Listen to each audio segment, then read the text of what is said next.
यूरोटॉप का fluid mechanics का सवाल देखो क्या है। एक ट्यूब दे दिया, ट्यूब में लिक्विड इंसर्ट कर दिया, यानी कि कोई लिक्विड है, वाटर ही पकड़ लो। तो लिक्विड इंसर्ट करके इसको घुमा दिया इस तरफ, तो यहाँ पर एक छोटा सा ओरिफिस है, वहाँ से लिक्विड निकल रहा है। तो इस लिक्विड को निकलने का जो वेलोसिटी है वो हमें फाइंड आउट करने को कहा गया है, यानी कि बेसिकली इफ्लक्स बताना है।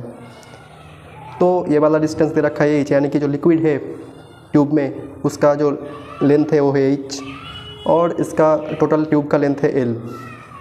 तो आप देखो यहाँ पर ना बार्नौली इक्वेशन तो पता होगा कि P plus half rho V square plus rho G H equals to constant होता है। तो इसमें ना तुम एक टर्म अगर याद रख लोगे तो कम बन जाएगा। वो क्या है?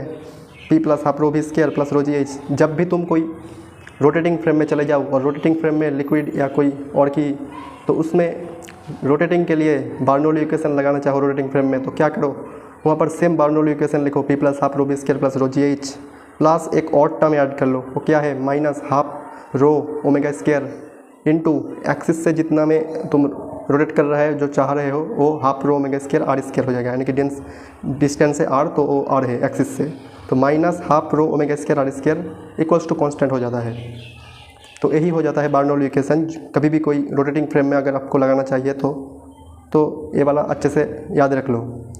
और अगर तुम इसको याद नहीं कर सकते तो इसका तुम ये भी देख लो कि डिराइव कैसे कर सकते हैं। तो देखो एक्सिस से एक्स डिस्टेंस पे जाओ, एक्सिस से एक्स डिस्टेंस पे गया, एक डी एक्स थिकनेस का एलिमेंट ले लो, डी एक्स थिकनेस का जो कि है लिक्विड का एलिमेंट। तो उस एलिमेंट को यहाँ पर मैं ड्रॉ किया हूँ, डी एक्स लेंथ का एलिमेंट है छोटा सा। तो ये वाला इस पॉइंट पे कितना प्रेशर होगा? इस वाला पॉइंट पे प्रेशर पकड़ लिया P, इस वाला पॉइंट पे प्रेशर, इस वाला पॉइंट पे क्या प्रेशर, यहाँ पर डी एक्स लेंथ थोड़ा और गया तो इस तरफ जाते जाते प्रेशर ज़्यादा होगा, तो इस वाला पॉइंट पे प्रेशर थोड़ा सा ज़्यादा होगा, तो P प्लस डी पी कर दिया। अब देखो एक और फोर्स हमें यार लगाना है, क्योंकि ये रोटेट कर रहा है ये वाला एलिमेंट, तो इस तरफ ना सेंट्रीफ्यूगल फोर्स भी इसको लगेगा। तो सेंट्रीफ्यूगल फोर्स क्या होता है? M omega square X. तो इसका छोटा एलिमेंट तो मास भी छोटा होगा, तो D M into omega square से ओमेगा से रोटेट कर रहा है, तो ओमेगा स्क्वायर इंटू एक्सिस से डिस्टेंस है एक्स, तो एक्स कर दिया। अब देखो इसके तुम अगर इसमें बैठ जाओगे, कोई बंदे को बैठा दोगे, तो ये वाला ना तुमको दिखेगा इस तरफ एलिमेंट इस तरफ एक्सेलरेट कर रहा है, तो इस तरफ पे एक एक्सेलरेशंस भी लेना चाहिए। तो इस तरफ एक एक्सेलरेशंस ले लिया ए, क्योंकि ये वाला एलिमेंट इस तरफ ए से एक्सेलरेट करेगा। अब यहाँ पर इक्वेशन लिखो, फोर्स क्या होता है? Pressure into area. तो इस तरफ का फोर्स क्या है? इस तरफ ओनली, इस तरफ एक है प्रेशर के लिए फोर्स लगेगा और एक सेंट्रीफ्यूगल के लिए सेंट्रीफ्यूगल फोर्स लगेगा। तो इस तरफ फोर्स लिखो P into cross section D A होगा, क्योंकि छोटा सा एलिमेंट है, तो P D A plus D M omega square X, minus इस तरफ का फोर्स क्या है? P plus D P into D A cross section equals to D M into A, क्योंकि इसका एलिमेंट छोटा है तो इसका मास भी छोटा होगा, तो डी एम इंटू ए कर दिया। अब P डी ए, अब देखो P डी ए करो plus D M omega square X, तो डी एम को क्या लिख सकते हैं? डी एम को लिख सकते हैं ना लिक्विड का density rho into cross section इसका डी ए इंटू लेंथ है डी एक्स, तो थिकनेस डी एक्स, तो rho D A D X हो गया, तो rho D A X into omega square X, minus इसको मल्टीप्लाई करो P D A minus D P D A equals to D M का value यहाँ से लिख दो, rho D A D X into acceleration से।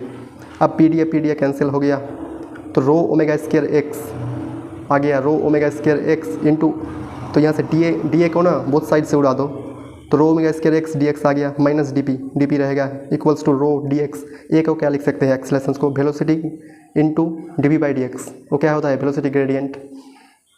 तो अब यहाँ पर ना डी एक्स कैंसिल आउट हो गया, तो अब इसे इंटीग्रेट मारो बोथ साइड पे, तो इसको सिंप्लीफाई करके तुम देख सकते हो, ये वाला जो मैं बोला था कि एक एक्स्ट्रा टर्म आ जाएगा, तो टर्म आ गया इक्वल्स टू कांस्टेंट हो गया। तो यही है, कोई रोटेटिंग फ्रेम में जब बार्नौली इक्वेशन लगाना चाहिए तो ये वाला फॉर्मूला लगाओ, इससे आ जाता है आंसर। तब तो ये आसानी से कैलकुलेट हो जाएगा ये वाला न्यूमेरिकल के लिए।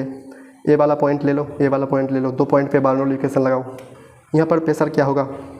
एटमॉस्फेरिक प्रेशर होगा, तो P नॉट माइनस ये वाला extra term minus half rho omega square, इसका डिस्टेंस क्या है? ए प्लस टोटल एल, ए वाला एच, तो ए वाला डिस्टेंस क्या होगा? एल माइनस एच, तो half rho omega square l minus h का स्क्वायर प्लस हाफ रो भी स्क्वायर होता है। तो इसका जो रिलेटिव वेलोसिटी है वो तो हम 0 पे कर सकते हैं, क्योंकि ये इस तरफ तो लिक्विड नहीं है, तो इसका वेलोसिटी तुम 0 पकड़ लो, तो हाफ रो 0 का स्क्वायर इक्वल्स टू ए वाला पॉइंट के लिए। यहाँ पर प्रेशर क्या होगा? P नॉट माइनस दे दिया, जो extra term minus half rho omega square L square, इसका डिस्टेंस एल तो half rho omega square L square plus half rho V square यानी कि वी रिलेटिव वी आर का स्क्वायर जो हमें फाइंड आउट करना है वी आर। तो यहाँ से पी नॉट कैंसिल आउट करो तो यहाँ से क्या आ गया माइनस ओमेगा स्क्वायर, रो को भी उड़ा दो बोथ साइड से, तो omega square l minus h का square divided by 2 equals to minus omega square L square divided by 2 plus v are का स्क्वायर डिवाइडेड बाई 2।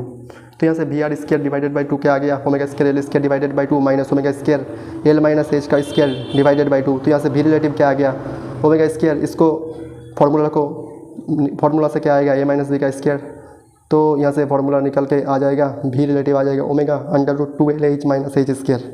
तो यही आंसर होगा जो कि वी रिलेटिव है। रिलेटिव यानी कि इस ट्यूब के रेस्पेक्ट में इससे जो लिक्विड निकल रहा है उसका वेलोसिटी ट्यूब के रेस्पेक्ट में, तो ये आंसर हो जाएगा। तो ये वाला कॉन्सेप्ट याद रखना, जब भी कोई रोटेटिंग फ्रेम में जाओगे और बार्नौली इक्वेशन लगाओगे तो एक्स्ट्रा टर्म ले लेना minus half rho omega square R square, तो इससे बढ़िया आसानी से कैलकुलेट हो जाता है क्वेश्चन।